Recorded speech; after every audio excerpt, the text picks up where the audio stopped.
വളരെ ദൈവസന്നിധിയിൽ കർത്താവിനോട് അവിടെ ആയിപ്പാനായിട്ട് കർത്താവ് നിങ്ങൾക്ക് തന്നിരിക്കുന്ന ഈ വിലയേറിയ സമയത്തെ ഓർത്ത്, നിങ്ങളോടുകൂടി ഒരുമിച്ച് എനിക്കും തന്നിരിക്കുന്ന ഈ വിലയേറിയ സമയത്തെ ഓർത്ത് ഞാൻ ദൈവത്തിന് സ്തോത്രം ചെയ്യുന്നു.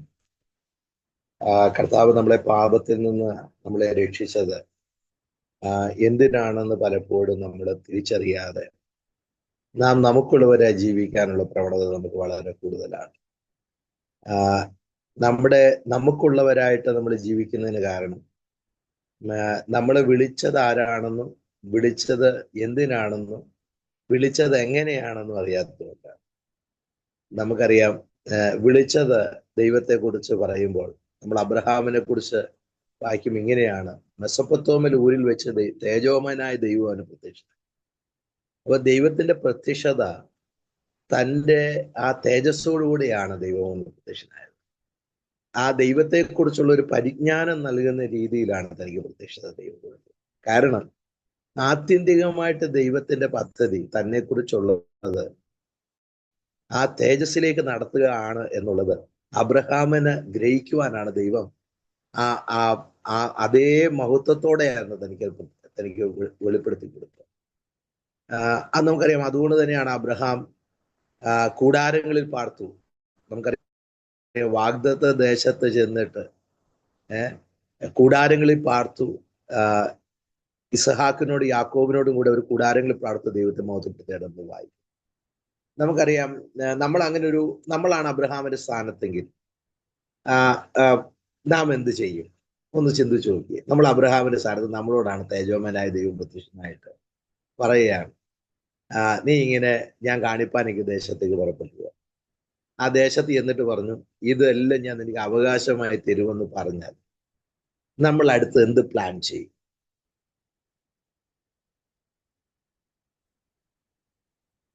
നിങ്ങൾക്ക് എന്ത് തോന്നും? ഈ രാത്രി നിങ്ങളോടാണ് അങ്ങനെ പറയുന്നതെങ്കിൽ നിങ്ങൾ എന്ത് ചെയ്യും?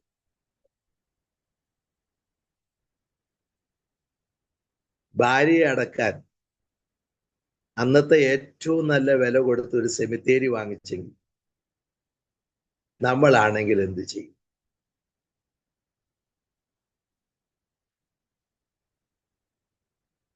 നമ്മൾ കൂടാരങ്ങളിൽ പാർക്കുന്നു. നമ്മൾ അങ്ങനെ ഒരു ലൈഫ് ലോങ് അബ്രഹാം ചെയ്തു എന്ന് പറയുമ്പോൾ അന്ന് ആ തലമുറ ആ വയസ്സാങ്കാലത്ത് പോലും അങ്ങനെ ഒരു സെറ്റിൽമെന്റിനെ കുറിച്ച് അബ്രഹാം ചിന്തിച്ചേയില്ല. നമ്മൾ അബ്രഹാമിനോട് ചോദിക്കുകയാണെങ്കിൽ നമുക്ക് തന്നെ അത് കാണുമ്പോൾ നമുക്ക് വിഷമം തോന്നത്തില്ലേ? അപ്പൊ നമ്മൾ പറയത്തില്ലേ, ബ്രദറെ ദൈവം സെറ്റിൽ ചെയ്യും, ബ്രദറെ ഒരു വീടൊക്കെ തരും, ബ്രദറെ നമുക്ക് പ്രാർത്ഥിക്കാം, ബ്രദറെ കർത്താവ് നമ്മളോട് കരുണയുള്ള ദൈവമാണ്, ദൈവമല്ലേ പറഞ്ഞത്, ദൈവം നിവർത്തിക്കാതിരിക്കുമോ എന്നൊക്കെ നമ്മൾ അങ്ങോട്ടും ഇങ്ങോട്ടും ആശ്വസിപ്പിക്കത്തില്ലേ? നമ്മുടെ ഒരു കോണ്ടെക്സ്റ്റ് ഞാൻ അത് പറയും. He was never bothered about it. അതുപോലെ ലോത്തിനെ കുറിച്ച് നമ്മൾ ചിന്തിക്കുമ്പോൾ ലോത്തിനൊരു വീടുണ്ടായിരുന്നു സ്വന്തം, because he was getting settled there. നമുക്കറിയാമല്ലോ, നമ്മൾ ലോകത്ത് താമസിക്കാൻ നമുക്കൊരു പാർപ്പിടം ആവശ്യമുണ്ട്.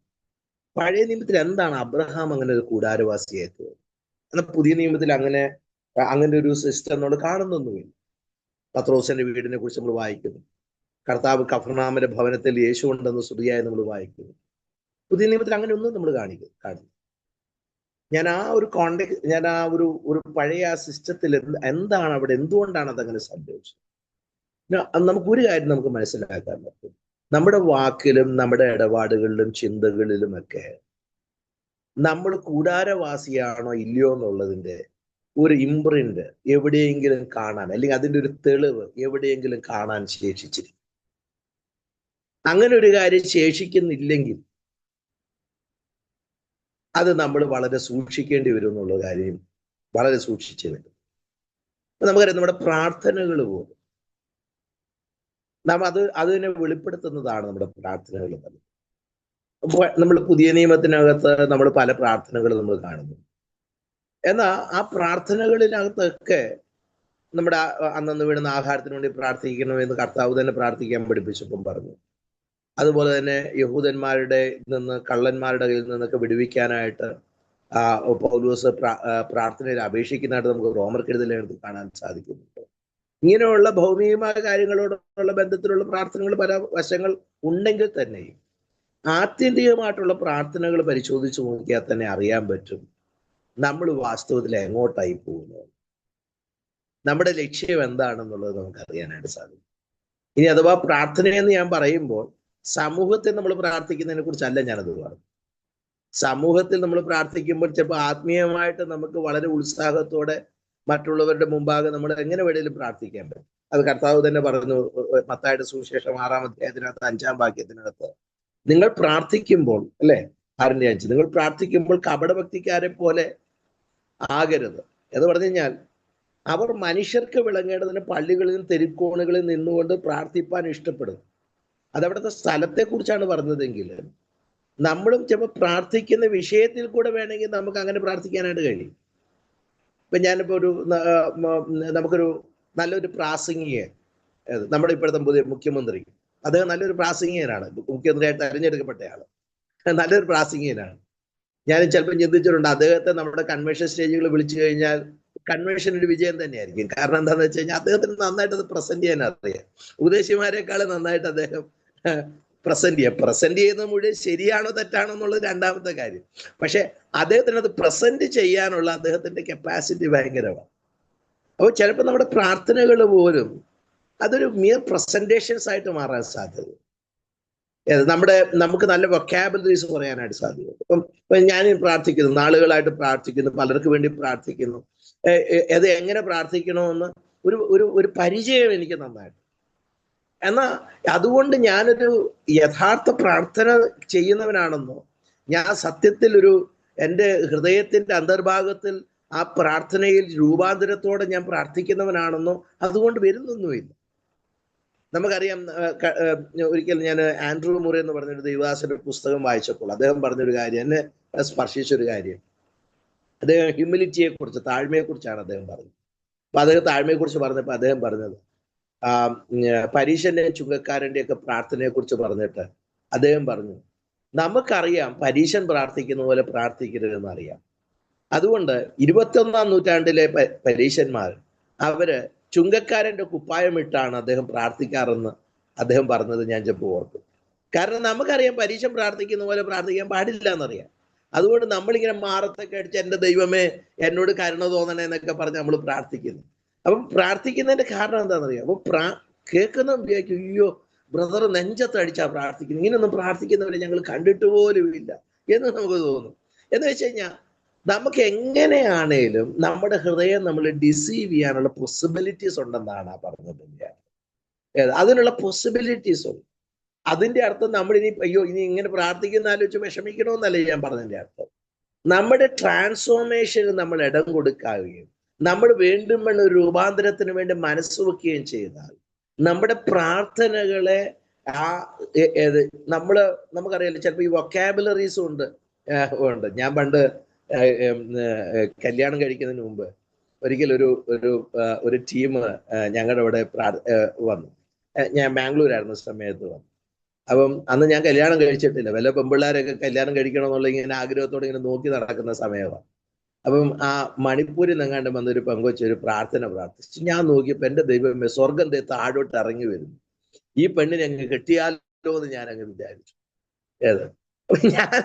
ഞാൻ പറഞ്ഞതിന്റെ അർത്ഥം നമുക്ക് അങ്ങനെയൊക്കെ പ്രാർത്ഥിക്കാനും കഴിയും. കെട്ടിയാൽ അറിയാം മണിപ്പൂരികാരിയുടെ വിശേഷം എന്താന്ന്. ഞാൻ പറഞ്ഞത് കാരണം നമ്മുടെ സ്വർഗം ചായച്ചങ്ങോട്ട് ഇറങ്ങുന്നത് കാണുമ്പോ നമ്മളങ്ങ് വീണ് പോവുക ചെയ്യുന്നു. That's all. അതൊക്കെ പബ്ലിക്കിനകത്ത് അവർക്ക് പ്രാർത്ഥിക്കാനുള്ള സ്കില്ലാണത്.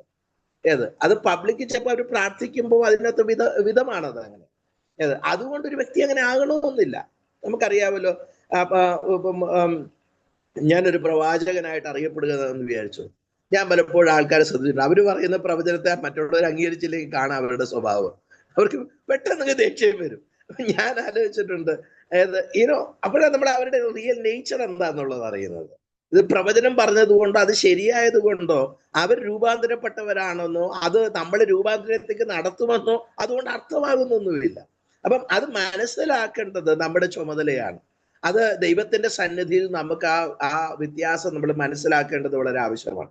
ഞാൻ ഇന്ന് എൻ്റെ ഹൃദയത്തിൽ വന്ന ചിന്ത, ഞങ്ങൾ കഴിഞ്ഞ ദിവസം ക്ലബ് ഹൗസിനകത്ത് ഒരു സബ്ജക്റ്റ് എടുത്തപ്പോൾ എൻ്റെ ചിന്ത എന്നെ വളരെ മതിക്കാനായിട്ട് വന്നു. ആ ചിന്ത എന്നെ ഇന്നും രാവിലെയും ഞാനത് എന്നെ അത് എൻ്റെ ഹൃദയത്തിൽ അത് വന്നതുകൊണ്ട് ഞാനത് അതിൽ നിന്ന് ചിന്തിക്കാനായിട്ട് ആഗ്രഹിക്കുന്നത്.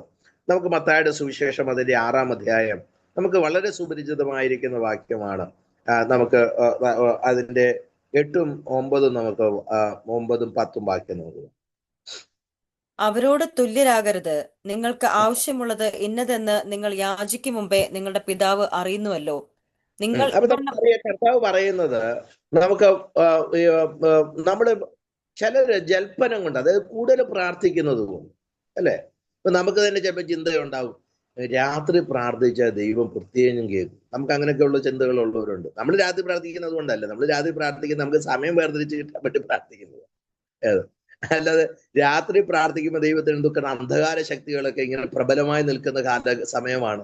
അപ്പോഴതിന്റെ പ്രാർത്ഥനയ്ക്ക് വളരെ ശക്തിയുണ്ടെന്ന് പറഞ്ഞ് എന്നോട് കഴിഞ്ഞ ദിവസം ഞങ്ങളുടെ തന്നെ ചർച്ചയിലുള്ളവരുണ്ട്, പാസ്റ്റർ നമുക്കൊന്ന് രാത്രി പ്രാർത്ഥിക്കാൻ ഇരിക്കണം, കാരണം ആ സമയത്താണ് ദുഷ്ടശക്തികളൊക്കെ ഇറങ്ങി വരുന്നത്. നമുക്ക് അങ്ങനെ ചിന്തിക്കുന്നവരുണ്ട്. ചിന്തിക്കുന്നത് കൊണ്ട് തെറ്റൊന്നും ഞാൻ പറയുന്നില്ല. പക്ഷേ അതൊക്കെ നമ്മുടെ ചിന്തകൾ മാത്രമേ ഉള്ളൂ. കാരണം God is beyond all these things. നമുക്ക് ദൈവം ഇതിനെല്ലാം അപ്പുറമാണെന്നുള്ളത് നമ്മൾ തിരിച്ചറിയാതിരിക്കുന്നതുകൊണ്ടാണ് നമ്മൾ അങ്ങനെ ചിന്തിക്കുന്നത്.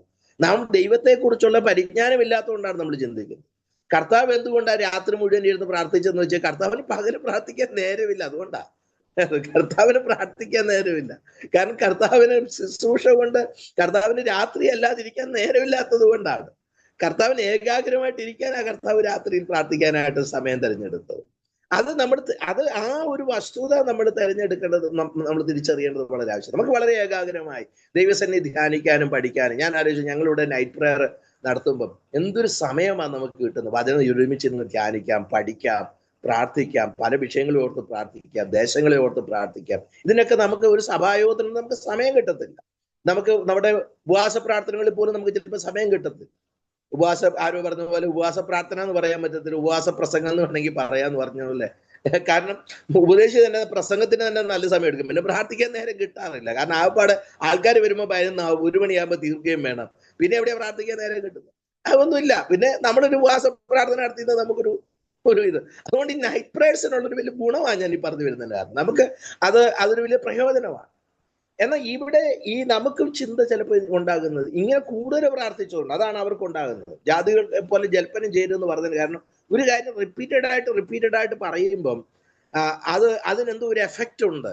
അതൊരു 10 വട്ടം പറഞ്ഞു കഴിയുമ്പോൾ അതിന് എഫക്റ്റ് ഉണ്ട്. അതിന് എഫക്റ്റ് ഉണ്ട്, അതില്ലെന്ന് ഞാൻ പറയുന്നില്ല. ഇപ്പൊ ഒരു കമ്മ്യൂണിറ്റിയിൽ നമ്മളൊരു കാര്യം നമ്മുടെ കൊച്ചുകളെ തന്നെ പഠിപ്പിക്കണമെങ്കിൽ തറ തറ തറ തറ എന്ന് പറയുമ്പോൾ കൊച്ചു കുറെ കറിയുമ്പോൾ തറ എന്ന് എന്ത് ചെയ്യും, പഠിക്കും.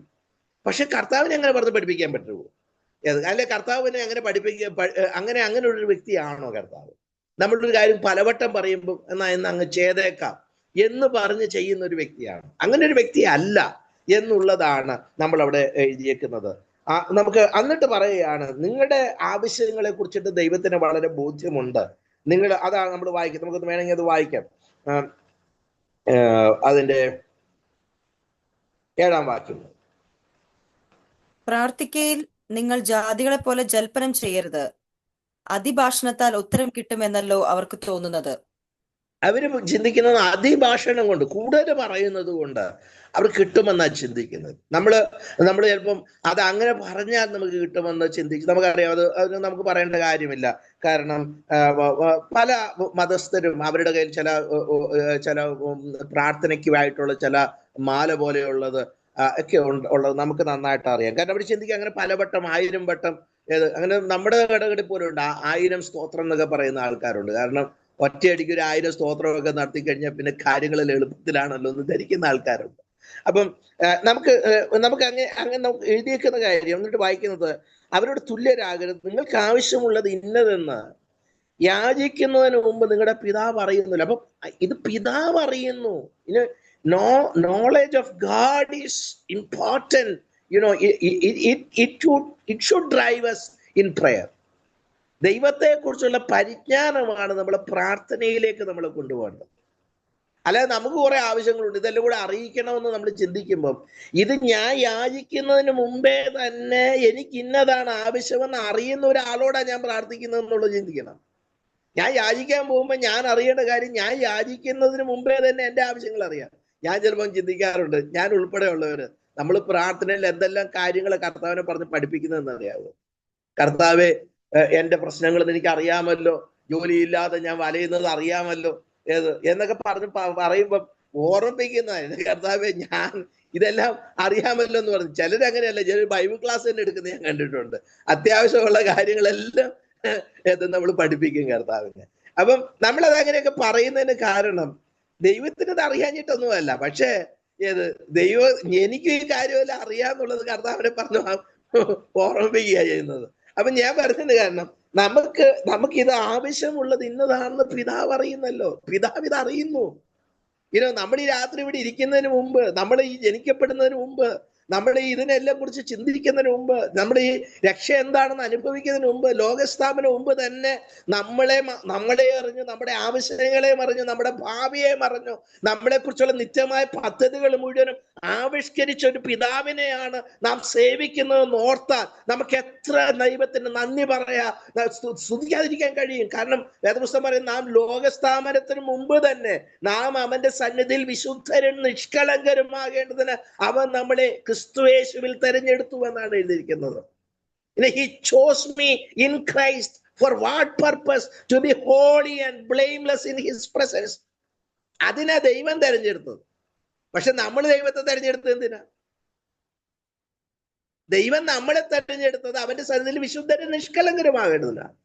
എന്നാൽ നാം ദൈവത്തെ നമ്മൾ ചൂസ് ചെയ്തപ്പം നമ്മൾ എന്തിനാ ചൂസ് ചെയ്തത്? നമ്മൾ ചൂസ് ചെയ്തപ്പോ ഒറ്റ ഒരു കാര്യമേ ഉണ്ടായിരുന്നു, Lord I need you and you alone. എനിക്ക് അങ്ങ് മാത്രം മതി, അല്ലെ? നമ്മുടെ പാട്ടുകളും അങ്ങനെയുണ്ട്, യേശു മാത്രം മതി. അതൊക്കെ പാർട്ടി മാത്രമേ ഉള്ളൂ. പക്ഷെ നമ്മൾ അങ്ങനെ ആയിരുന്നു. നമ്മളൊന്ന് ചിന്തിച്ച് രക്ഷിക്കപ്പെട്ട സമയത്തെല്ലാം നമ്മളൊക്കെ അങ്ങനെയായിരുന്നു, യേശു മാത്രം മതി, അല്ലെ? കല്യാണം കഴിച്ചപ്പോ ഭാര്യയോട് അങ്ങനെയല്ലേ പറഞ്ഞത്, അല്ലെ? ഭർത്താവിനോട് അങ്ങനെയല്ലേ പറഞ്ഞത്, എനിക്ക് നീ മാത്രം മതി. അയ്യോ എന്റെ ദൈവമേ, എന്റെ പൊന്നെ ചക്കര എന്നൊക്കെ പറഞ്ഞ് തുടങ്ങിയതാ. ഇപ്പൊ എന്തെല്ലാം കാര്യത്തിന് വഴക്കുണ്ടാക്കുന്ന കഴിഞ്ഞാൽ പറയുന്നതിന് മുമ്പ് വഴക്കങ്ങ് തുടങ്ങിയേക്കല്ലേ അവള്. ഇന്നതാണ് അവള് പറയാൻ പോകുന്നത് നമ്മൾ തീരുമാനിച്ച് തുടങ്ങിയിരിക്കും. Where it happened, we have went away from that knowledge. അപ്പൊ ഈ ഒരു വസ്തുത നമുക്കിവിടെ കാണാനായിട്ട് നമുക്ക് സാധിക്കും. അപ്പൊ എന്നിട്ട് കർത്താവ് പറഞ്ഞ കാര്യമാണ് നമ്മളിവിടെ വായിക്കുന്നതിന്റെ 9-ാം വാക്യം. നിങ്ങൾ ഈ വണ്ണം പ്രാർത്ഥിപ്പൻ, പ്രാർത്ഥിക്കേണ്ട വിധം നമ്മൾ ലൂക്കോസിന്റെ സുവിശേഷത്തിനകത്ത് ഇപ്പൊ ചിലരൊക്കെ ഈ പ്രാർത്ഥന ചൊല്ലുന്ന കാണുമ്പോൾ നമുക്ക് ഇച്ചിരി പ്രയാസം തോന്നും. ലൂക്കോസിന്റെ സുവിശേഷത്തിന് അങ്ങനെയല്ല എഴുതുക. നിങ്ങൾ പ്രാർത്ഥിക്കുമ്പോൾ ചൊല്ലേണ്ടതെന്നാണ് എഴുതിയത്. മത്തായിയുടെ സുവിശേഷത്തിനകത്താണ് ഈ വണ്ണം എന്ന് പറഞ്ഞിരിക്കുന്നത്. ഇനി ഒരാൾ ചൊല്ലിന്ന് വിചാരിച്ച് വിഷമിക്കൊന്നും വേണ്ട. കാരണം എന്താന്ന് വെച്ച് കഴിഞ്ഞാൽ ഇത് കർത്താവ് ചൊല്ലാൻ പറഞ്ഞിട്ടുണ്ട്. നമ്മൾ ഇങ്ങനെ ചൊല്ലണോന്ന് ചോദിച്ചാൽ നമ്മൾ ചൊല്ലിയില്ലേലും കുഴപ്പമൊന്നുമില്ല. ഈ വണ്ണം പ്രാർത്ഥിപ്പിക്കുന്ന മത്തായിയുടെ സുവിശേഷത്തിൽ പറഞ്ഞിരിക്കുന്നത്. So this is the model of prayer. അതാണ് അതിന്റെ അർത്ഥം. അതായത് നിങ്ങൾ പ്രാർത്ഥിക്കുമ്പോൾ അതിന്റെ കണ്ടന്റ് ഇതുപോലെ ആയിരിക്കും. ഈ ഒരു രീതിയാണ് നിങ്ങൾ പ്രാർത്ഥിക്കേണ്ടത്. ആരും ഒരാൾ പറഞ്ഞത് ഒരു 17 സെക്കൻഡ് പ്രാർത്ഥനയുള്ളെന്ന് ഒരാൾ പ്രാർത്ഥിച്ച സമയം നോക്കി പറഞ്ഞത്. അപ്പൊ ഇത്രയേ ഉള്ളൂ, ഒരു കൊച്ചു പ്രാർത്ഥനയാണ്. അപ്പൊ ഈ ഒരു പ്രാർത്ഥനയിൽ ഇവിടെ എഴുതിയിരിക്കുന്ന കർത്താവ് പറഞ്ഞ പ്രാർത്ഥനയിൽ കർത്താവ് പറയുകയാണ്, നിന്റെ പിതാവേ, നിന്റെ നാമം വിശുദ്ധീകരിക്കപ്പെടണം. സോ പ്രാർത്ഥന സ്റ്റാർട്ട് ചെയ്യുമ്പോൾ ആൾ വായിക്കുന്നത്, സ്വർഗസ്ഥനായ ഞങ്ങളുടെ പിതാവേ, നിന്റെ നാമം വിശുദ്ധീകരിക്കപ്പെടണം. ആത്യന്തികമായിട്ട് പ്രാർത്ഥിക്കാനിരിക്കുന്ന ഒരു വ്യക്തിയെ സംബന്ധിച്ചിടത്തോളം ദ പ്രൈമറി പർപ്പസ്,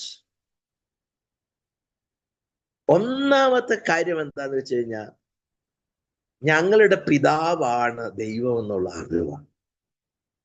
2, അതിനോടുള്ള ബന്ധത്തിൽ ദൈവമേ, പിതാവെ, അങ്ങയുടെ നാമം എന്ത് ചെയ്യണം? വിശുദ്ധീകരിക്കപ്പെടണം. ഹാലോഡ്, മൗദ്ധീകരിക്കപ്പെടണം. അതായിരിക്കണം നമ്മുടെ പ്രാർത്ഥനയിലേക്ക് നമ്മൾ ഡ്രൈവ് ചെയ്യുന്ന ഒരു ഫാക്ട്. എന്നാൽ നമ്മളെ പ്രാർത്ഥനയിൽ ഡ്രൈവ് ചെയ്യുന്ന ഫാക്ടേഴ്സ് എന്തൊക്കെയാണ് നമ്മളൊന്ന് ആലോചിച്ച് നോക്കി. നമുക്ക് കാരണം നേരമില്ലല്ലോ. ഇപ്പൊ നമുക്ക് ഒരു ഉദാഹരണം പറഞ്ഞു കഴിഞ്ഞാൽ ഇപ്പം നിങ്ങൾ ജോലിക്ക് ഒരു പ്രശ്നമുണ്ട്. അപ്പൊ ജോലിക്ക് ഒരു പ്രശ്നം ഇരിക്കുമ്പോൾ ജോലി സ്ഥലത്തേക്ക് പോവുക, രാവിലെ എഴുന്നേറ്റ് നമ്മൾ പോകുന്നതിന് മുമ്പ് നമുക്ക് സമയമില്ല, കാരണം വീട്ടിലെ കാര്യങ്ങളെല്ലാം റെഡിയാക്കിയിട്ട് നമ്മൾ ഓടിപ്പിടിച്ച് നമ്മൾ പോകുമ്പോൾ, അപ്പൊ പോകുന്ന വഴിക്ക് കർത്താവേ ആ ജോലിയുടെ കാര്യം ഒന്ന് നോക്കിക്കോണേ കർത്താവേ, എല്ലാം അങ്ങയുടെ കയ്യിൽ ഏൽപ്പിക്കുന്നു കർത്താവേ എന്നൊക്കെ പറഞ്ഞിട്ട് നമ്മൾ ഓടി അങ്ങ് പോകും. You know, but that is not the purpose. അത് അതിനകത്ത് ഒരു നീഡ്സ് മാത്രമേ ആയിട്ടുള്ളൂ. That is not the purpose of prayer. അടിസ്ഥാനപരമായിട്ട് നമ്മൾ പ്രാർത്ഥിക്കുന്നതിന്റെ കാരണം നമ്മുടെ മനസ്സിനകത്തൊരു ചിന്ത കൊണ്ടുവരികയാണ്, we belong to one family and that father's name ought to be glorified. അത് അവിടെ പറഞ്ഞിട്ട് പറയും, വിശുദ്ധീകരിക്കപ്പെടണമെന്ന് പറഞ്ഞിട്ട് എന്നെ ചിന്തിപ്പിച്ച ഘട്ടത്തിൽ ഞാൻ ചിന്തിച്ച കാര്യം ഇതാണ്. അതിന്റെ അടുത്ത വാക്യമാണ് 10ാമത്തെ വാക്യം. നിന്റെ രാജ്യം വരേണമേ, നിന്റെ ഇഷ്ടം സ്വർഗത്തിലെ പോലെ ഭൂമിയിലും ആകണം. നമുക്കറിയാം അതിന് അടുത്ത വാക്യമാണ്, ഞങ്ങളുടെ ആവശ്യങ്ങൾ, ഞങ്ങൾക്ക് ആവശ്യമുള്ള ആഹാരം ഇന്ന് തരണമേ, അല്ലെങ്കിൽ ദൈനംദിനം ഞങ്ങളുടെ ആഹാരം ഞങ്ങൾക്ക് തരണം. അതെന്താ അതിന്റെ അർത്ഥം? അങ്ങനെ ഞാൻ ആലോചിക്കുക, നമ്മൾ പ്രാർത്ഥിക്കുക അന്ന് ആഹാരം ഞങ്ങൾക്ക് തരണമെന്ന് നമ്മൾ പ്രാർത്ഥിക്കുന്നത് എന്തുകൊണ്ടാണ്? നമ്മളത് അങ്ങനെ പ്രാർത്ഥിക്കുന്നത്? നിങ്ങൾക്ക് എന്ത് തോന്നും? അന്നത്തെ കാലത്ത് അങ്ങനെ പ്രാർത്ഥിക്കുന്നതിന് ഒരു കാരണം നമുക്ക് വേണമെങ്കിൽ പറയാം. കാരണം എന്താ, എല്ലാവരും ഡെയിലി വേജസ്. ഒരു ദിവസം അവന് ജോലി ചെയ്താൽ അവന് അന്നത്തെ കൂലി കിട്ടും. എന്നാൽ നമ്മളെ ഇന്നൊക്കെ മാസശമ്പളക്കാരും പറയുമ്പോൾ ഒരു വർഷത്തെ വരുമാനമൊക്കെ ആയിട്ട് നമ്മൾ പറയുന്ന ഒരു കാലഘട്ടത്തിലാണ് താമസിക്കും. അപ്പം നമുക്ക് എങ്ങനെയാണ് പ്രാർത്ഥിക്കുന്നത്? അത് കൊണ്ട് ഒരു കുഞ്ഞൻ ഞാൻ പറഞ്ഞെന്ന് തോന്നുന്നു ഇവിടെ ഒരിക്കൽ, ഞാനൊരു കോളേജിൽ ഒരു സ്റ്റുഡൻസിന്റെ ഇടയിൽ വർക്ക് ചെയ്യുന്ന മംഗലാപുരത്ത് ഒരു സ്റ്റുഡൻസിന് ഒരു കോളേജ് ചെന്നപ്പം ഒരു ചെറുപ്പക്കാരൻ, അവന് തമിഴ്നാട്ടിലുള്ള ഒരു ചെറുപ്പക്കാരനാണ്, അവന് നാഗർകോവിൽ സൈഡിലുള്ള ചെറുപ്പം, അവൻ എന്നോട് വന്ന് ചോദിച്ചു, ബ്രദറെ എൻ്റെ കയ്യിൽ നിന്ന് ഒരു കൊച്ചു പെൻസിൽ കാണാതെ പോയാൽ എൻ്റെ അമ്മ പ്രാർത്ഥിക്കാൻ പറയുന്നു ആ പെൻസിൽ. അപ്പൊ അവൻ എന്നോട് ചോദിച്ചൊരു ചോദ്യം, ഈ കൊച്ചു പെൻസിലിന് വേണ്ടി എന്തിനാ ഈ പ്രാർത്ഥിക്കും? ഒരു പെൻസിൽ അങ്ങ് വാങ്ങിച്ചാൽ,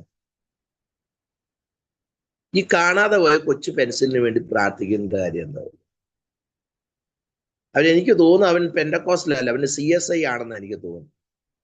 പക്ഷെ അവനാ പറഞ്ഞൊരു കാര്യം, ഈ കൊച്ചു നല്ല പൈസയുള്ള ചെറുക്കനാ, അവന്റെ വീട്ടിൽ അതുകൊണ്ടാണല്ലോ അവൻ അങ്ങനെ ചോദിച്ചത്, ഒരു പെൻസിൽ അങ്ങ് വാങ്ങിച്ചാൽ പോലും. അപ്പൊ എൻ്റെ കൂടെ ആ സമയത്ത് ഒരു സർദാർ കുടുംബത്തിൽ നിന്ന് വിശ്വാസത്തിൽ വന്നൊരു ചെറുപ്പക്കാരനുണ്ടായിരുന്നു. ഇപ്പൊ ഇവിടെ ഉത്തർഖണ്ഡ് എന്ന് പറഞ്ഞ സ്ഥലത്ത് ഡോക്ടറും ഒരു പാസ്റ്ററും കൂടെയാണ്. അവനൊന്നൊരു ഉത്തരം പറഞ്ഞ് എനിക്ക് അങ്ങ് ഭയങ്കര ഇഷ്ടപ്പെട്ടു. ഞാനല്ല ഉത്തരം പറഞ്ഞു, സത്യത്തിൽ ഞാൻ എന്ത് ഉത്തരം പറയണമെന്ന് ചിന്തിച്ചോണ്ടിരിക്കും. അവൻ ഉടനെ അവനൊരു ഉത്തരം പറഞ്ഞു. അവൻ പറഞ്ഞു, ഉത്തരം ഇതാ, നിന്റെ കാണാതെ പോയ പെൻസിൽ കിട്ടാൻ പ്രാർത്ഥിക്കണമെന്നല്ല നിന്റെ അമ്മ. ഈ കൊച്ചു പെൻസിലിന്റെ കാര്യത്തിലും ദൈവമേ എൻ്റെ ആശ്രയം നിന്നിലാണെന്ന് ദൈവത്തോട് പറയാനായിട്ടാണ് അമ്മ അങ്ങനെ പ്രാർത്ഥിക്കാൻ പറയുന്നത്. ഞാനത് കേട്ടിട്ട് എനിക്ക് ഭയങ്കര സന്തോഷമായിരുന്നു. എന്തുകൊണ്ടാ പരഞ്ജിത്ത് എന്ന് പറഞ്ഞ സഹോദരൻ അങ്ങനെ പറഞ്ഞു? ആ പറഞ്ഞതിന്റെ കാരണം അവന്റെ ദൈവത്തിലുള്ള ട്രസ്റ്റ് വെളിപ്പെടുത്താനാണ് അവൻ പ്രാർത്ഥിക്കുന്നതെന്നവനാണ്. അവന്റെ നീഡ്സ് അല്ല അവിടുത്തെ പ്രശ്നം, അവന്റെ ട്രസ്റ്റ് ദൈവത്തിലാണെന്ന് പറയാൻ. നമ്മളെ ഡ്രൈവ് ചെയ്യുന്ന നീഡ്സ് ആണ്, അവനെ ഡ്രൈവ് ചെയ്യുന്ന ട്രസ്റ്റ് ആണ്. അപ്പൊ ഈ ഒരു വസ്തുത നമ്മളാണ്. അതുകൊണ്ടാണ് നമുക്ക് മാസശമ്പളം കാണുമായിരിക്കാം, നമുക്ക് ലക്ഷങ്ങൾ സാലറി കാണുമായിരിക്കാം, പക്ഷെ നമ്മൾ പറയുന്നത് ലോർഡ് എന്റെ ട്രസ്റ്റ് എന്നും അങ്ങാണ്. എന്തുകൊണ്ടാണ് ദൈവം ചിലപ്പോൾ നമ്മുടെ ജോലിക്ക് പ്രയാസം ഉണ്ടാകാൻ അനുവദിക്കുന്നത്? ചിലപ്പോൾ നമ്മുടെ കുടുംബത്തിൽ ചില പ്രശ്നങ്ങൾ ഉണ്ടാകുന്നതിന് കാരണം നമുക്ക് നീഡ്സ് ഉണ്ടാകാൻ വേണ്ടിയിട്ടല്ല, നമുക്ക് ട്രസ്റ്റ് നമ്മളിൽ ഉറപ്പിക്കാനായിട്ട് വേണ്ടിയിട്ടാണ്. നമ്മൾ ചിലപ്പോൾ മുൻപും പിൻപും അടയ്ക്കുന്നത് നമുക്ക് തോന്നുന്നതിന് കാരണം എന്താണ്? ദൈവം പറയാണ്, I ought to be your trust. നമ്മളെ പ്രാർത്ഥിക്കാൻ ദൈവം ചിലപ്പോൾ സമയത്ത് നമുക്ക് തോന്നും കർത്താവ് നമ്മൾ വല്ല ട്രാപ്പിൽ പെടുത്തിയെന്ന് നമുക്ക് തോന്നും. കർത്താവ് പറയാതെ പെടുത്തി, ഞാൻ പെടുത്തിയത് തന്നെയാണ്. കാരണം എന്താന്ന് വെച്ച് കഴിഞ്ഞാൽ you need to trust because you have to leave by me. നീ എന്നെ കൊണ്ട് വേണം ജീവിക്കാൻ. കർത്താവ് പറഞ്ഞു, എന്നെ തിന്നുന്നവൻ എന്മൂലം ജീവിക്കും.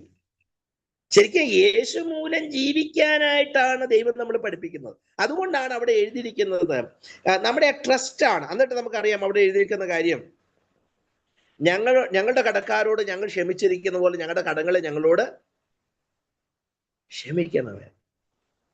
നമുക്കറിയാം നമ്മുടെ ഈ ഒരു പ്രാർത്ഥനയ്ക്ക് ഒരു വലിയൊരു പ്രോബ്ലമാണ് നമ്മുടെ ക്രിസ്ത്യൻ ലൈഫിനകത്ത്.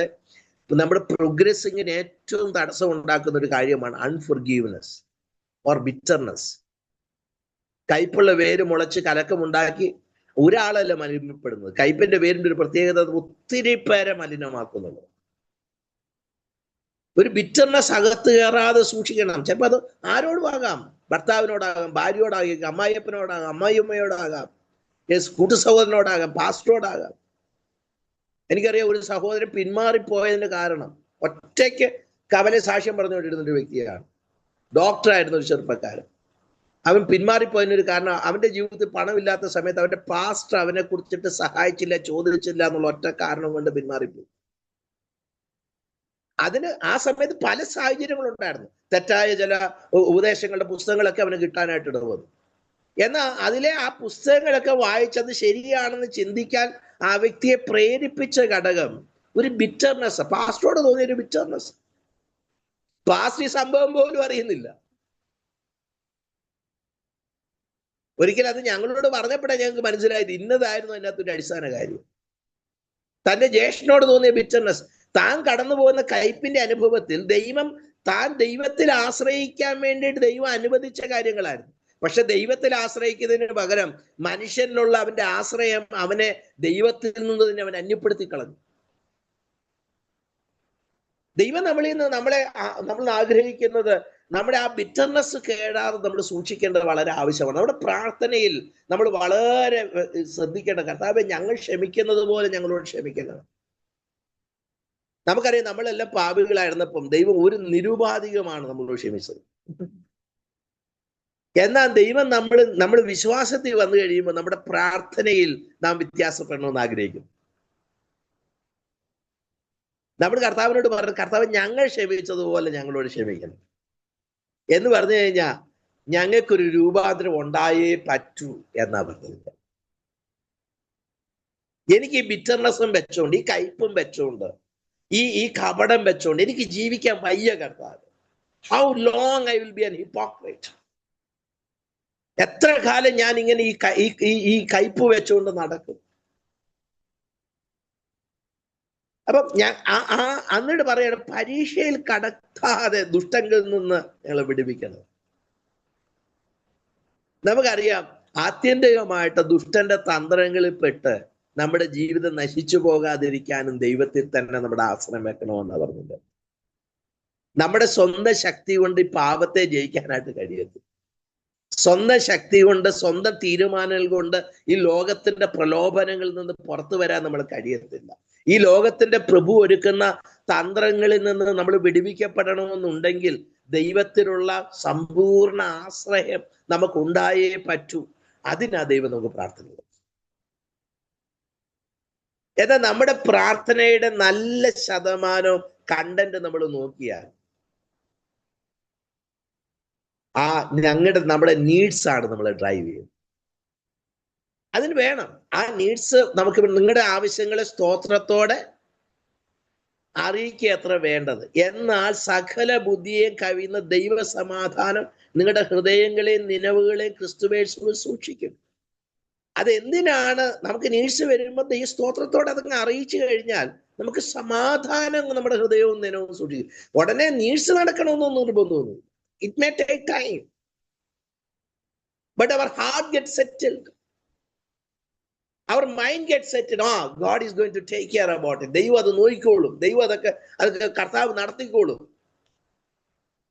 പിന്നെ നമ്മളത് ബോധേടാകേണ്ട കാര്യമില്ല. നമ്മുടെ ഹൃദയത്തിനകത്ത് ദൈവിക സമാധാനം കൊണ്ട് നിറഞ്ഞു കഴിഞ്ഞാൽ പിന്നെ ബോധേടാകേണ്ട കാര്യം. ഹന്നായുടെ മുഖം പിന്നെ വാടിയില്ല എന്ന് പറഞ്ഞത്. ദൈവം നമ്മുടെ പ്രാർത്ഥനയ്ക്ക് മറുപടി തന്നിരിക്കുന്നു. ദൈവം നമ്മളോടൊന്ന് സംസാരിച്ചു കഴിയുമ്പോൾ ലോർഡ് താങ്ക് യു.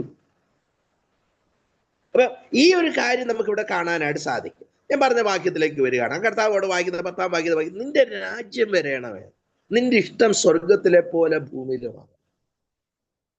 നമുക്കറിയാം കിങ്ഡം എന്ന് പറയുന്നത്, ഞങ്ങൾ അതാണ് ദൈവസഭയും ദൈവരാജ്യത്തെ സംബന്ധിച്ച് ഉള്ളൊരു പഠനത്തോടുള്ള ബന്ധം ഞാൻ ചിന്തിച്ചപ്പോൾ അതിന്റെ വിശാലമായ ഭാഗങ്ങളെ കുറിച്ച് ചിന്തിച്ചു. ദൈവരാജ്യം എന്ന് പറയുന്നത് എന്താണെന്ന് നമ്മൾ അറിയേണ്ടത് വളരെ പ്രാധാന്യമാണ്. നമുക്കറിയാം പുതിയ നിയമത്തിനകത്ത് സുവിശേഷങ്ങളിലും നമുക്ക് പ്രധാനമായും പഠിപ്പിക്കുന്നത് മുഴുവൻ ദൈവരാജ്യത്തെ കുറിച്ചാണ്. നമ്മൾ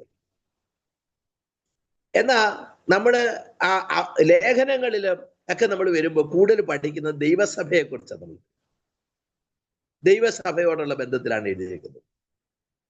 അപ്പം നമുക്ക് പലപ്പോഴും നമ്മൾ ചിന്തിക്കുന്നത് സുവിശേഷത്തിലെ ദൈവരാജ്യവും ലേഖനങ്ങളിലുള്ള സഭയും രണ്ടും ഒന്നാണെന്ന് ചിന്ത നമ്മളെ ഭരിക്കാൻ സാധ്യത.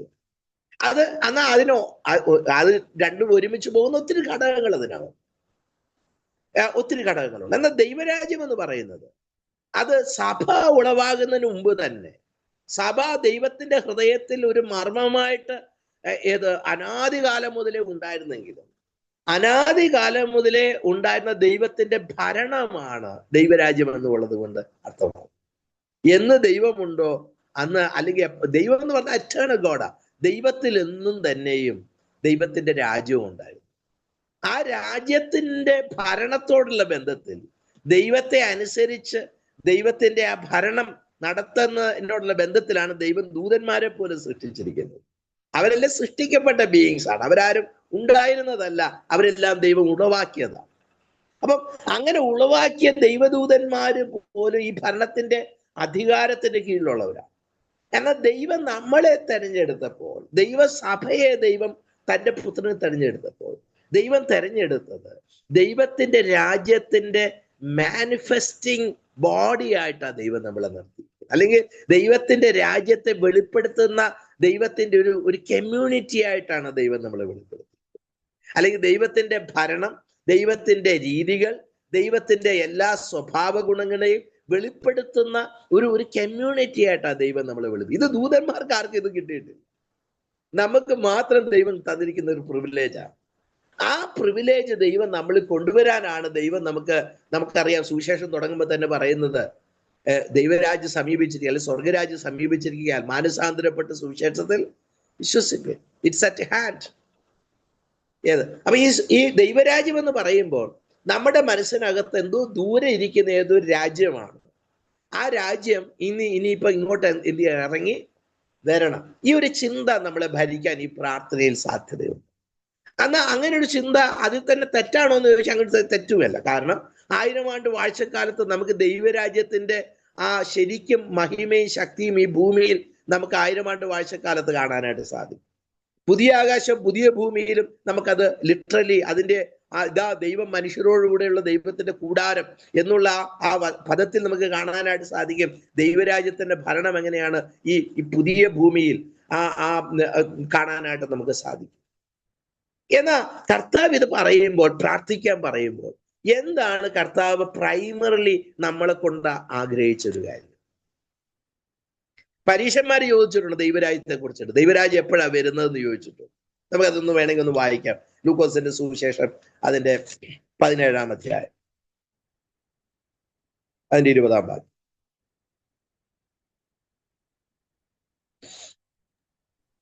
ദൈവരാജ്യം എപ്പോൾ വരുന്നു എന്ന് പരീക്ഷന്മാർ ചോദിച്ചതിന്, ദൈവരാജ്യം കാണത്തക്കവണ്ണമല്ല വരുന്നത്, ഇതാ ഇവിടെ എന്നും അതാ അവിടെ എന്നും പറയുകയുമില്ല.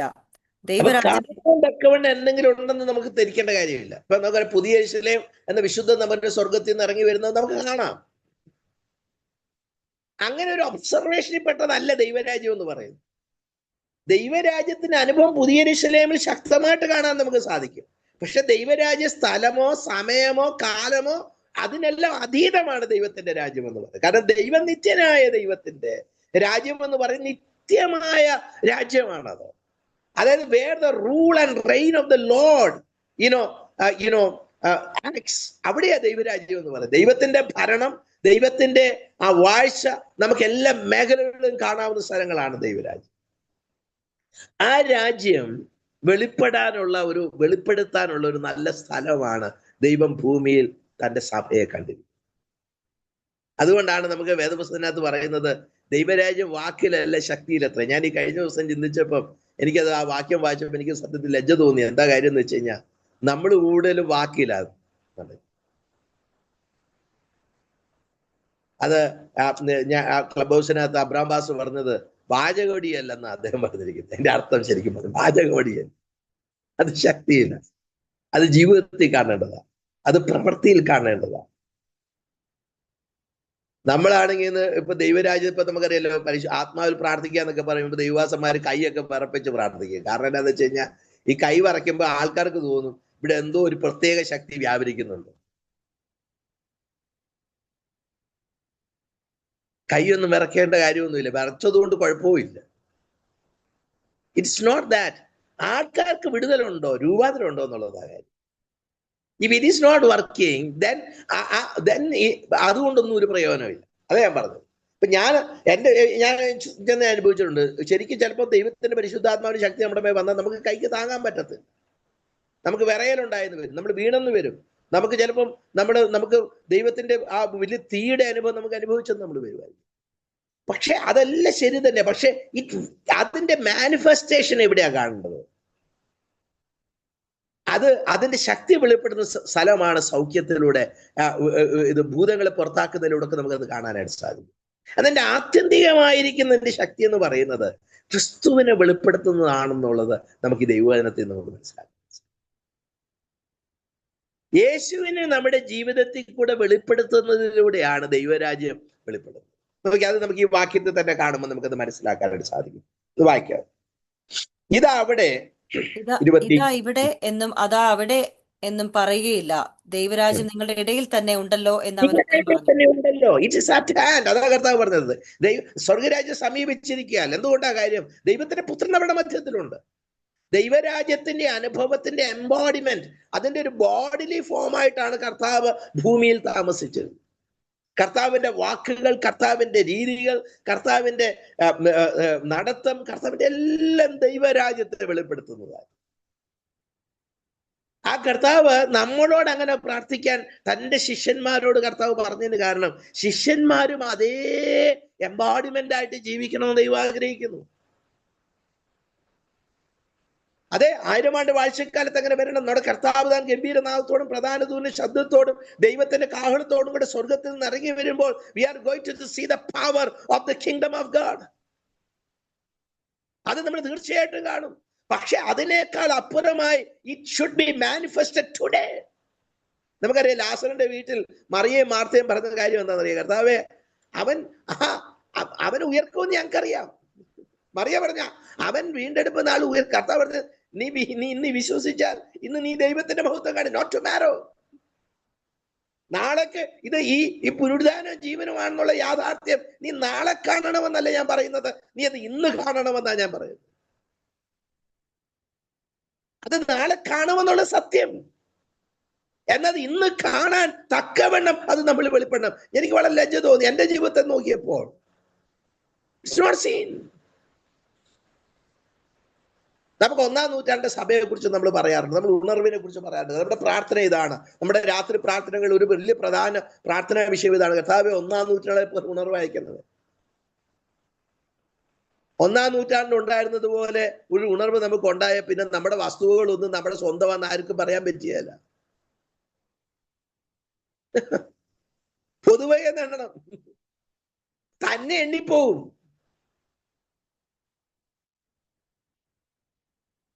ഈ നമ്മൾ ചിന്തിക്കുന്ന പോലെയല്ല. കിങ്ഡം മാനിഫെസ്റ്റേഷൻ ആയിരുന്നു അതൊക്കെ. എന്നാൽ പിന്നെ അങ്ങനെ തുടർന്നില്ല. എന്ന് പറയാൻ കാരണം അതിൻ്റെതായ അതിനനുസരിച്ച് ചെയ്യുന്നില്ലേ. നമുക്കറിയാം, നമ്മുടെ ഇടകളിലൊക്കെ ഒരു സമയത്ത് പെന്തക്കോസിനകത്തുള്ള സമയത്തിന് ഞാൻ പണ്ട് കേട്ടിട്ടുണ്ട്, IPCയിൽ കുമ്മനാട് എബ്രോൺ ബൈബിൾ കോളേജ് പണ്ട് ഒരു മാങ്ങ കൊണ്ടെങ്ങാണ്ടും അവര് ജീവിച്ചെന്ന് പറഞ്ഞത് കേട്ടിട്ടുണ്ട്.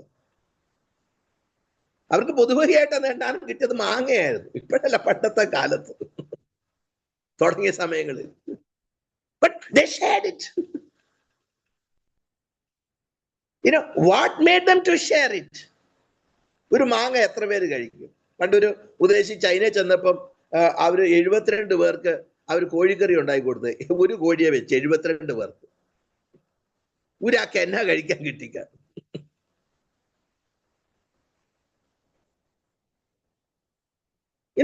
അങ്ങനത്തെ ഒരു മാനിഫെസ്റ്റേഷൻസ് ഉണ്ട്. അത് എങ്ങനെ നടക്കും? ഇതൊക്കെ ഒരു സ്നേഹത്തിന്റെ കാര്യം. It's a matter of love. Kingdom of ഗോഡിന്റെ മാനിഫെസ്റ്റേഷൻ എന്ന് പറഞ്ഞ സ്നേഹമാണ്. ഇതൊന്നും നമ്മളോട് ഇത് നിയമമില്ല. അതിനകത്ത് അതിന് നിയമം ഉണ്ടോ എന്ന് വെച്ചാൽ ഉണ്ട്. സ്നേഹത്തിന്റെ നിയമം അത്. ഏത് നിയമം ഇല്ലെന്ന് വെച്ച് കഴിഞ്ഞാൽ വേറൊരു നിയമം അതിന് ഇല്ലതാണ്. അതിന് ആ കർത്താവിന്റെ വചനത്തിൽ അത് ന്യായപ്രമാണത്തിലുള്ള സ്വാതന്ത്ര്യം പ്രസംഗിക്കാൻ കാരണം. അത് കാരണം ന്യായപ്രമാണത്തിൽ സ്വാതന്ത്ര്യത്തിൽ നിന്ന് വന്നില്ലെങ്കിൽ നമ്മൾ കുറെ റൂൾസ് ആൻഡ് റെഗുലേഷൻ ആയിട്ട് മാറും. നമ്മൾ ചിന്തിക്കുന്ന ഈ റൂൾസ് ആൻഡ് റെഗുലേഷൻ ഇല്ലെങ്കിൽ കൈവിട്ടു പോകുമെന്നുള്ളത്. റൂൾസ് ആൻഡ് റെഗുലേഷനിലേക്ക് കൈവിട്ടു പോകും. എപ്പോഴാന്ന് വെച്ച് കഴിഞ്ഞാൽ ആത്മാവിന്റെ റൂൾ ഇല്ലാതെ വരുമ്പോഴാണ്. സോ അത് ആ ഒരു മാനിഫെസ്റ്റേഷൻസ് നമ്മൾ മനസ്സിലാക്കേണ്ടത് വളരെ പ്രധാനം. അത് നമുക്ക് കർത്താവ് അതാണ് പഠിപ്പിക്കുന്നത്. ആ കിങ്ഡം ഒന്ന് വന്നു കഴിഞ്ഞാൽ പിന്നെ അതിന്റെ സിസ്റ്റം അങ്ങ് മാറുക ചെയ്യും. നമ്മുടെ രീതികളെ മാറും, നമ്മുടെ പ്രവർത്തികൾ മാറും, നമ്മുടെ വർത്തമാനം മാറും, നമ്മുടെ നടത്തം മാറും. നമുക്ക് സ്നേഹിക്കാതിരിക്കാൻ കഴിയത്തില്ല.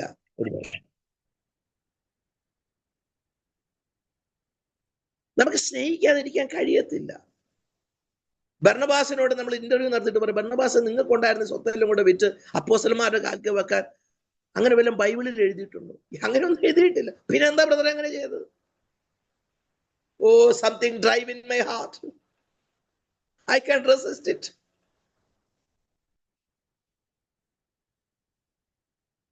അനന്യാസും സഫീറയും അത് ചെയ്തു. എന്താ കാര്യം? അവരെ അതല്ല ഡ്രൈവ് ചെയ്ത്, അവരെ ബർണബാസാ ഡ്രൈവ് ചെയ്തത്. ബർണബാസ് അച്ചായം കൊടുത്തു, എല്ലാം കൊടുത്തു. അയ്യോ, നമ്മൾ കൊടുത്തില്ലെങ്കിൽ മോശമല്ലേ? നമ്മൾ അയ്യോ അങ്ങനെ കൊടുത്താൽ എല്ലാം കൂടെ കൊടുത്താൽ നമ്മൾ പിന്നെ എങ്ങനെ ജീവിക്കും? കൊടുക്കാതിരുന്നാൽ നമ്മളെങ്ങനെ സഭയിൽ പോകും? അങ്ങനെ ഭാര്യയും ഭർത്താവും കൂടെ സംസാരിച്ചു വന്നപ്പോൾ അവരൊരു ധാരണയിലെത്തി. കുറച്ചെടുത്ത് മാറ്റി വെച്ചു, ബാക്കിയൊക്കെ നമുക്ക് കൊടുക്കാമല്ലോ. നമ്മളെ ഡ്രൈവ് ചെയ്യുന്നത് ഒരു ഹ്യൂമൻ ലോസും റെഗുലേഷൻസ് ഒക്കെയാണ്. നമ്മൾ ലോകത്തിന്റെ ആദ്യപാഠങ്ങളാണ് നമ്മളെ പലപ്പോഴും ഡ്രൈവ് ചെയ്യുന്നത്. We ought to be driven by the Spirit of God. അത് ഉണ്ടാകണമെങ്കിൽ അതിനെ കർത്താവ് പറഞ്ഞ thy kingdom come, നിന്റെ രാജ്യം വരയണമേ. കർത്താവ് ഞങ്ങളുടെ ഇടയിൽ ഞങ്ങൾക്ക് ആവശ്യം അങ്ങയുടെ രാജ്യത്തിന്റെ മാനിഫെസ്റ്റേഷൻ ആണ്. We need it. We need it, oh Lord. We need that kingdom rule, reign that falls from eternity to eternity. Lord, let it come under this time. ഈ സമയത്തിന്റെ അധീനതയിൽ, ഈ ശരീരത്തിൽ, ഈ മൺശരീരത്തിൽ ഞങ്ങൾ താമസിക്കുമ്പോൾ, Lord, we need the manifestation of thy kingdom. രാത്രി അവിടെ പ്രാർത്ഥിക്കാനിരിക്കുമ്പോൾ നമ്മുടെ പ്രാർത്ഥന ഇതാ, Lord, thy kingdom come.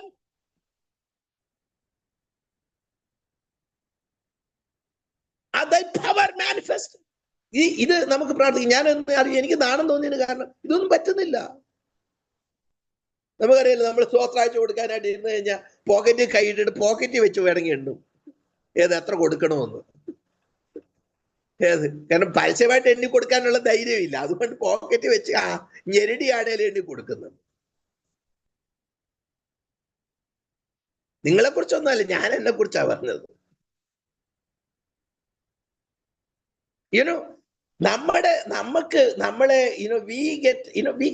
we have many anxieties.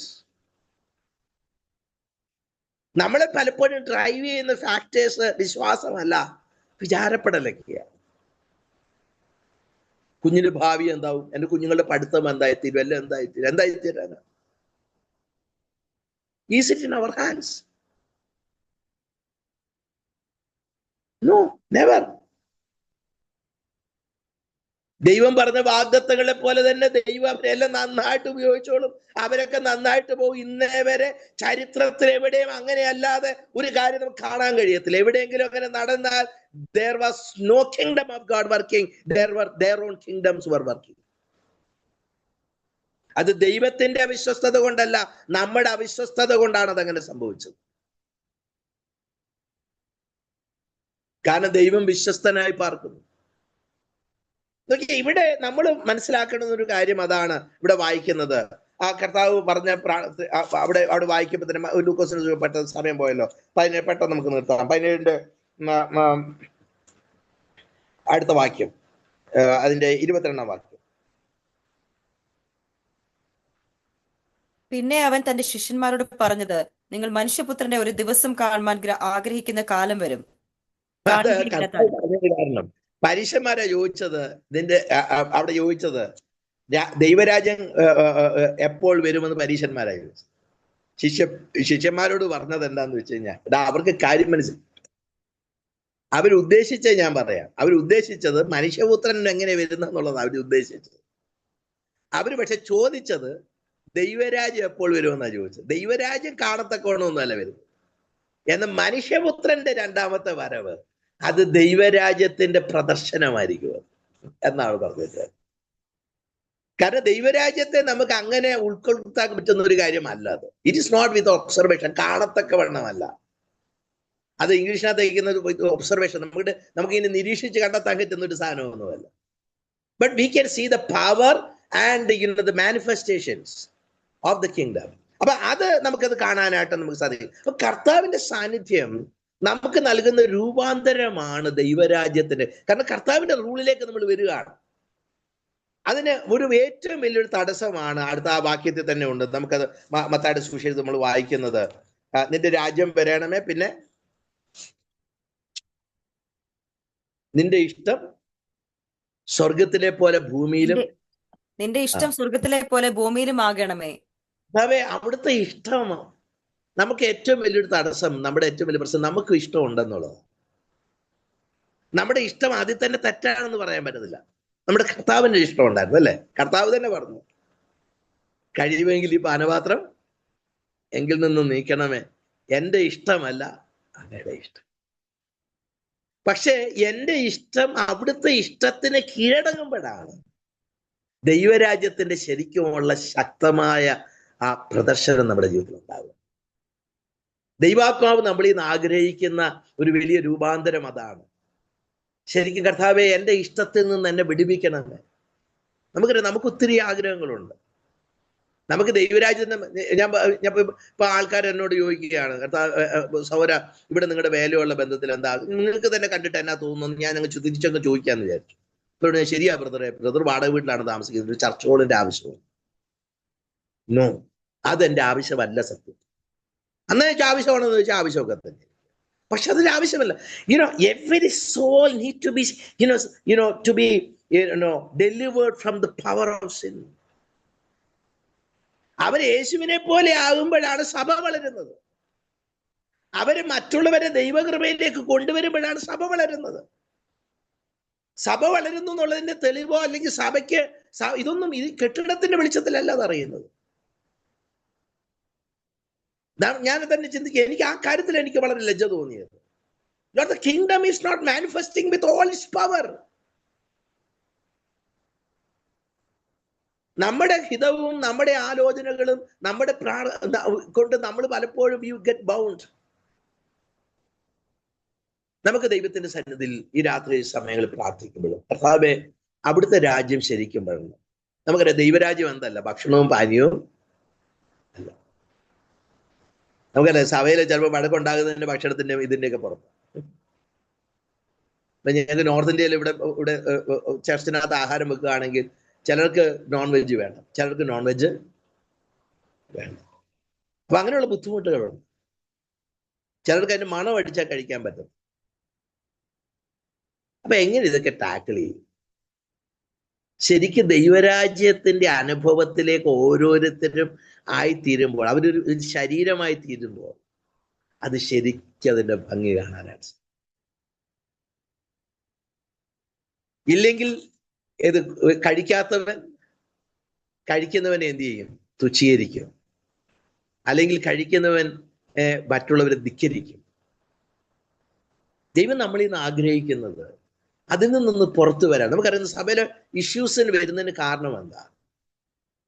നമുക്ക് ഒരാൾ ഉൾക്കൊള്ളാനുള്ള ബുദ്ധിമുട്ട് എന്താ? ദൈവരാജ്യത്തിന്റെ അനുഭവത്തിലേക്ക് നമ്മൾ ആയിത്തീരാത്തതാണ്.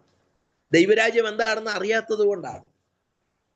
ദൈവസഭ എന്ന് പറയുമ്പോൾ ദൈവരാജ്യത്തിന്റെ മാനിഫെസ്റ്റേഷൻസിന് വേണ്ടി ദൈവം ഭൂമിയിലാക്കി വെച്ചിരിക്കുന്ന ഒരു ഇൻസ്റ്റിറ്റ്യൂഷനാണ് ദൈവത്തിന്റെ സഭ. ഒരു കുടുംബമാണ് ദൈവത്തിന്റെ സഭ, ഒരു കുടുംബമാണ്. അതുകൊണ്ടാണ് ഞങ്ങളുടെ പിതാവേ, അതൊരു കുടുംബമാണ്. ആ കുടുംബത്തിന്റെ അകത്ത് ഒരു ദൈവാസം പറയുന്നത് സഭ കുടുംബങ്ങളുടെ കുടുംബം. ഈ കുടുംബങ്ങളെല്ലാം കൂടെ ചേർന്ന് വരുന്ന ഒരു കുടുംബമാണ്. നമുക്കറിയാം, ഇത് നമുക്കിന്ന് വലിയൊരു ബുദ്ധിമുട്ട് എന്താന്ന് വെച്ച് കഴിഞ്ഞാൽ, നമ്മുടെ സഭകളൊക്കെ പലപ്പോഴും പിളരുന്നതിന് കാരണം എന്താ? നമുക്ക് ഈ കൂട്ടുകുടുംബം ഇഷ്ടമല്ല. നമുക്കെല്ലാം ഇപ്പൊ ന്യൂക്ലിയർ ഫാമിലീസ്.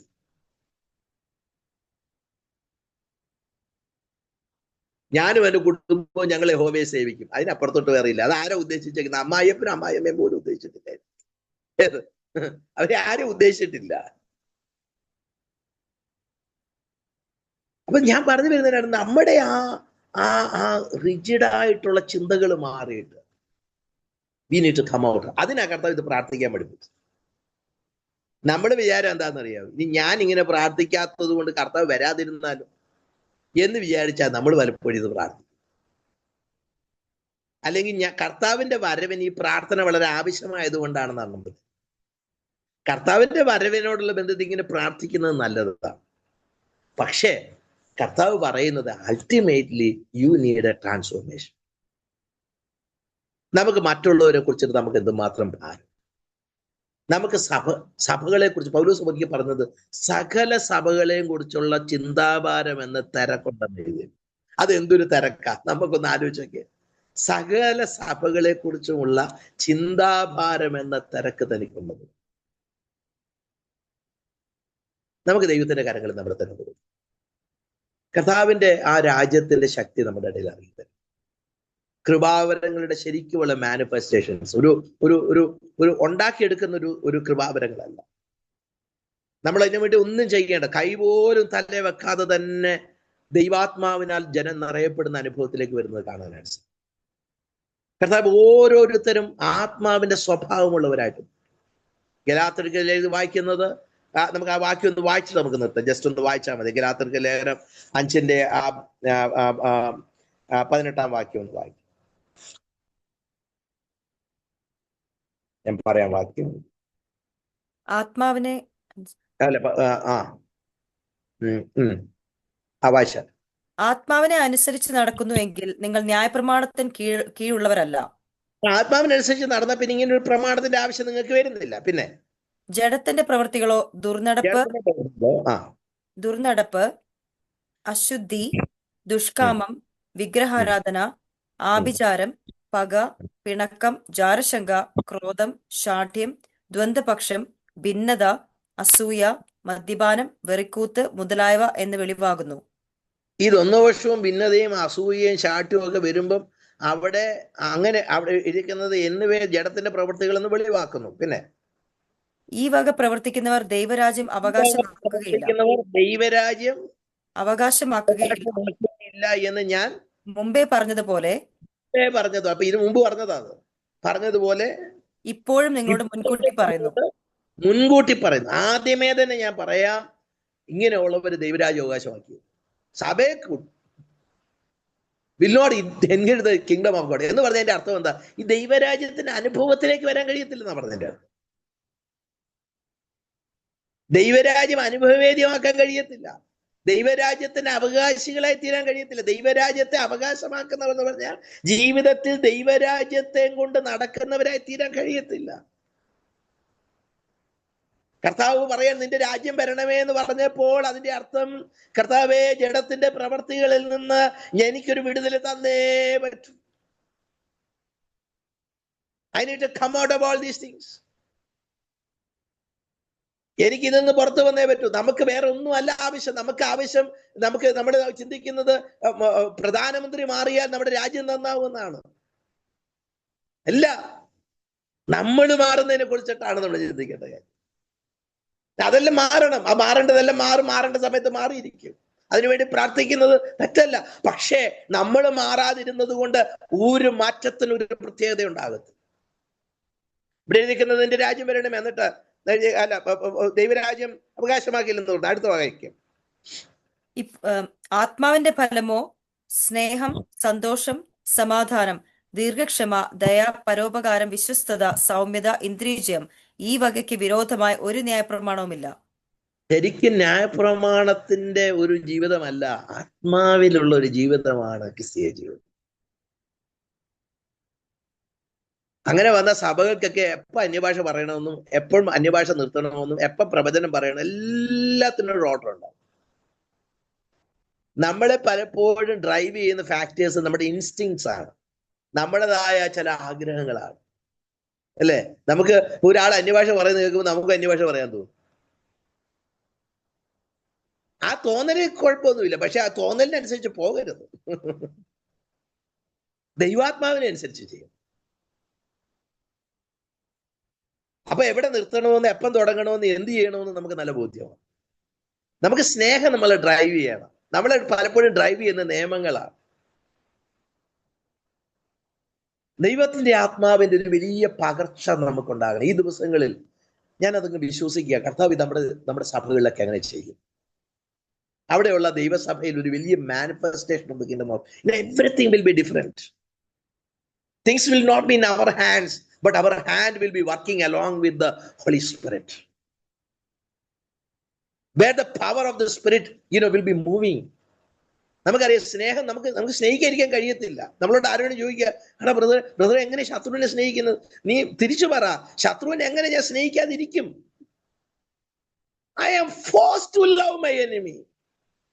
എനിക്ക് ശത്രുവിന് വേണ്ടി പ്രാർത്ഥിക്കാതിരിക്കാൻ കഴിയത്തില്ല. കാരണം ദൈവാത്മാവ് എന്നെ അങ്ങനെയാണ് നടത്തുന്നത്. ദൈവവചനത്തിന്റെ ആ പ്രവൃത്തികളിൽ, ആ ശക്തമായ വചനത്തിന്റെ ഓരോരോ വാക്കിന്റെയും അർത്ഥത്തിലേക്ക് ദൈവാത്മാവ് നമ്മളെ ആഴത്തിൽ ഇറക്കാൻ പോവുകയാണ്. ദൈവരാജ്യത്തിന്റെ ഒരു വലിയ മാനിഫെസ്റ്റേഷൻ, ദൈവവചന പ്രകാരമുള്ള ദൈവാത്മാവിന്റെ ചെറിയ ചലനങ്ങൾ നമ്മുടെ ഇടയിൽ തുടങ്ങാൻ ദൈവം പോവുകയാണ്. രാത്രി പ്രാർത്ഥനകൾ കേവലം രാത്രി കൊണ്ട് നിൽക്കത്തില്ല, പകല് കൊണ്ട് നിൽക്കത്തില്ല. People will come running to pray. People will come running, crying and say, Lord, we need you. We need you. We need you. We need no money. We need no health. But we need you, Lord. We need you. ഞങ്ങൾക്ക് ആവശ്യം വീടല്ല, ഞങ്ങൾക്ക് ആവശ്യം ഹോളല്ല, ഞങ്ങളുടെ ഇപ്പത്തെ ഏറ്റവും ആവശ്യം ഇതൊന്നുമല്ല.